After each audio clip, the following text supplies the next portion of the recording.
একবার আল্লাহ রাসূল সাল্লাল্লাহু আলাইহি সাল্লাম এক সাহাবীর পাশ দিয়ে যাচ্ছেন।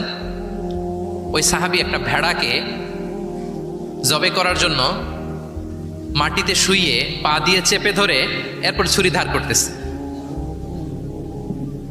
ছাগলটাকে মাটিতে শুইয়ে পা দিয়ে চেপে ধরে এরপরে কি করতেছে? ছুরি ধার করতেছে।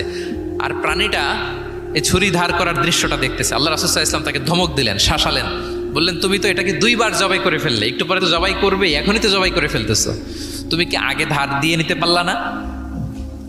জবাইয়ের আগে তুমি কি ছুরিটাকে ধারালো করে নিতে পারলা না, শার্পেন করে নিতে পারলা না? এভাবে আল্লাহ রাসূল সাল্লাল্লাহু আলাইহি ওয়াসাল্লাম সব সময় প্রাণীদের প্রতি তিনি দয়া দেখিয়েছেন। এবং তিনি বনি ইসরায়েলের একটা ঘটনা বলতে যেয়ে তিনি বলেছেন যে একজন প্রস্টিটিউট লেডি, ব্যভিচারী নারী, যার জন্য জাহান্নাম বরাদ্দ ছিল, কিন্তু একটা তৃষ্ণার্ত কুকুরকে পানি খাওয়ানোর কারণে আল্লাহ তাআলা ওই পাপাচারী নারীকে জান্নাত